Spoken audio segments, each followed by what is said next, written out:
So shit on me however you want, but once original One Punch Man sucks. If you're not here to read a story, go read a freaking quote and feel freaking good and intellectual about yourself, but you will never be autistic.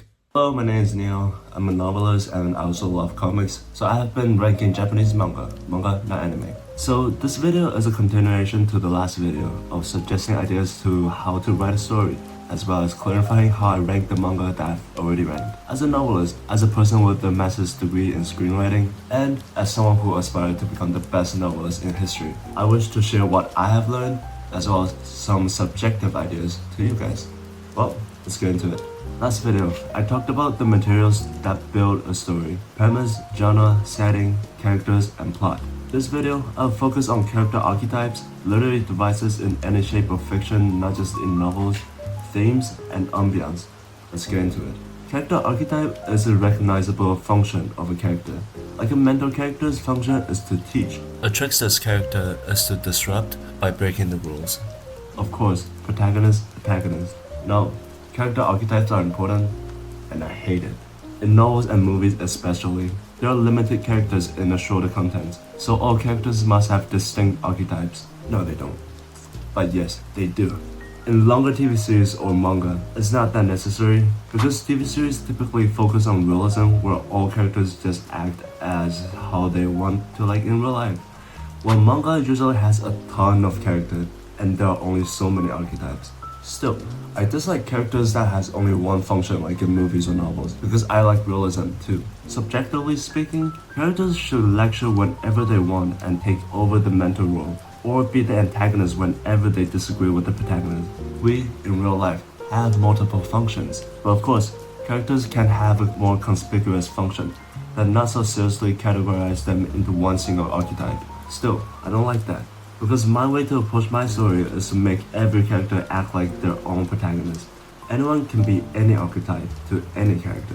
Now, if you want me to dive deeper into the character archetype, comment down below. I'll make a separate video to talk about all the character archetypes. Literary devices is what we see in, well, usually in literatures. But in manga, like The Climber and Goodnight Pum Pum, or Dead Demons Destruction, are next level. They draw on metaphors in manga. By literary devices, if I'm not talking about novels, it generally means metaphors, because other forms of story are generally graphic content, so there's no imageries. Look at how the climber approaches it. Wind colliding with the tent sounds like many hands patting the tent walls. Look at Goodnight Pum Pum. Pum Pum, the protagonist, literally turns into different forms as a human based on how he feels. He feels like a monster, so he grows homeless. When you're writing a novel, is literary devices necessary? Not really. Look at the Japanese light novels. I've also written some. They have 90% dialogues and are still selling very well. It's all about personal writing style, but having literary devices. If your metaphors are creative, trust me, people will think you're a genius. But if metaphors cannot be out of the blue, they should adapt to the context. Like if you're smoking, and maybe like because like the wind is like blowing the ashes away and making the cigarette burn faster, you can say like wind fairies are stealing my cigarette, or I don't know, make things up. Take all your surrounding into a metaphor. What I'm trying to say is, use the surrounding and the character's emotion to create metaphors.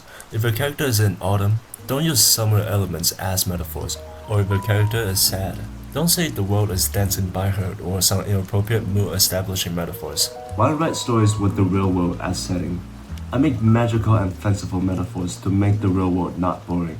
If I'm writing fantasy, then most of them would just be images, because I already have so many unimaginable items, so you don't need metaphors to make them too complex. That's why I love The Climber and Goodnight Pum Pum. They both make the real world super interesting, and they go deeper into the emotions of the characters. Like, instead of writing Pum Pum feels guilty, feels like a monster, you say Pum Pum is a monster. Draw him into a monster. Like, holy crap, Inyo Asano is a freaking genius. Now, imagine movies. If the moving graphics adapt metaphors and hyperbole, how cool would that look? In my book, I wrote a guy climbing an ice wall, and below him is a snowy hill where many have died. Now imagine in movies, we have a shot fully capturing the climber, and zoom out to the wide shot, low shot, to show a bunch of tombs and stone tablets on the snowy hill as a symbolistic imagery to show that many have died here. How cool would that look in movies? I desperately wish for movies to adapt metaphors and just literary devices in general. But of course, it's gonna be really hard to shoot and produce. People say stories are all about the theme. I absolutely disagree. First of all, it is not a thing. It's a controlling idea. When people ask what is the theme of your story, don't say love, friendship, war. Don't say those. Love or friendship are themes, but we don't actually write themes. We write a controlling idea. Now, let me explain. Theme is a part of controlling idea. Controlling idea is an opinion on a thing. How do you do that? Well, you take a thing like loneliness and then you define it with your own definition, like loneliness is not being able to share opinions. And then your positive or negative opinion, you say loneliness is bad. Then you elaborate and prove your point. That is exactly what the climber is about. Loneliness sucks. So please, when people ask you what your story is about, don't just say friendship. Elaborate, share your opinion on the thing. Because if you just say friendship, that doesn't mean anything at all. It's very simple if you look at it. But I've asked many writers what the theme is and they just say, friendship, war. No, when I say I disagree that we need a theme or a controlling idea, I simply mean that we don't need to focus on it. That's crazy, right? I know my professors would disagree with me because we already have an argument and my professor, she said we must have a controlling idea. Here's the thing, I don't like to lecture. I don't share my opinions in my stories. I personally think it's really about how different characters react to different themes. Instead of sharing my opinions, I share my characters' opinion based on their personalities, experiences, and knowledge. Here you see, I put Villain Saga's opening because Villain Saga does such a great job in introducing themes and controlling idea. The author shares his opinion on revenge, stating that revenge can lead to one's own destruction. But the author didn't share his opinion on pacifism. He lists out the potential violence to achieve peace and questions if it's achievable. This is me sharing what I have seen in the real world and share it to you guys. It's not my opinion, it's just what I have seen. Most authors do want to share their opinions. If you're one of them, write a controlling idea. If not, like I said before, don't just say my theme is about friendship because one word really doesn't mean anything. I would just say all my characters' opinions. Of course, it's not like all 20 characters' different opinions. I just focus on the opinions I explored the most. But keep this in mind, I'm filming my face because it's very important. When you're writing a script, producers or if you're writing a novel, the book publishers, they will always ask controlling ideas, not themes. After I bring what I've seen to the audience, it questions the audience and let them wonder if they believe a theme is positive or negative. When stories finish with, that's why we should always look forth or something, that's just not my type. I list the phenomena in the world and you make your own opinion. And please, if a controlling idea is concrete, don't just say it, you have to show it. Like Guts almost lost his beloved Casca to show that revenge can blind people. Don't just say that revenge can be bad for you. You gotta do the good old show don't tell.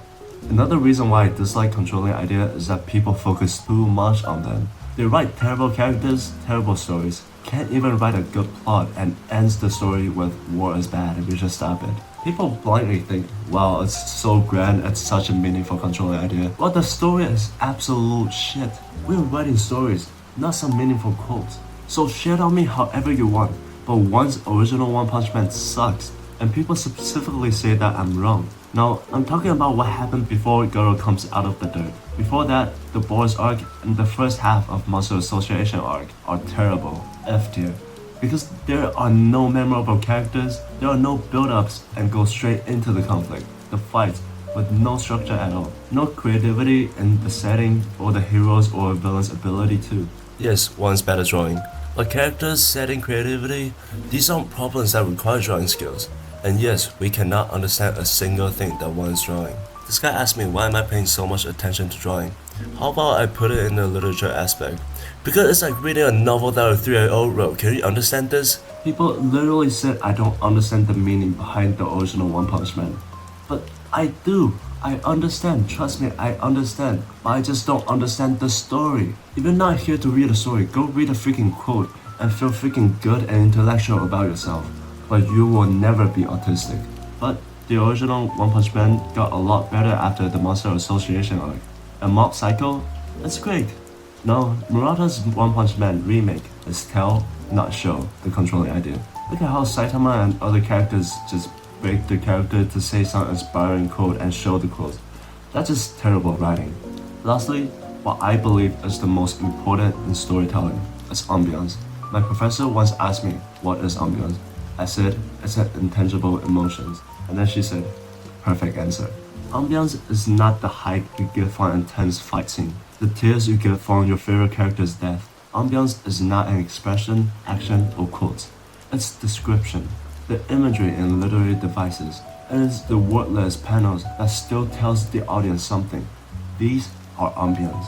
We can convey emotions, controlling ideas, characters' monologue via a wordless panel, like a subtext. While not understanding and accept the author's message, you feel it. You are engulfed by it. This way, you are more deeply connected to the story as if you're in the story yourself, because you're in the ambience.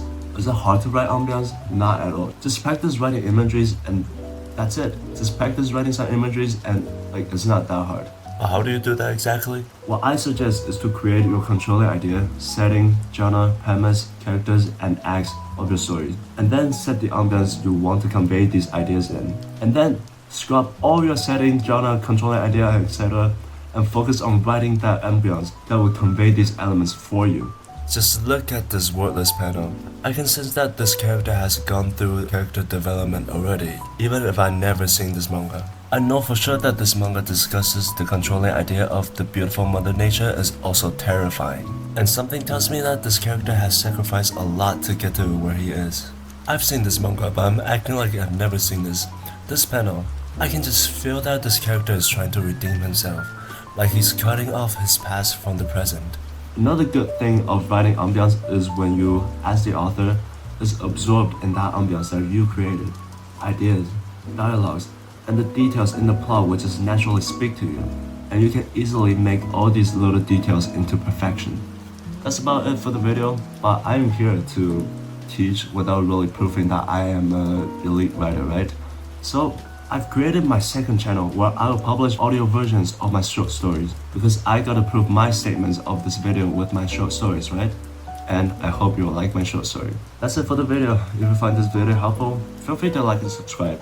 There are a lot of things that I can elaborate even more, like other character archetypes and how to really write a controlling idea. So just comment down below if you want to see more. And thank you for watching. I'll see you next time.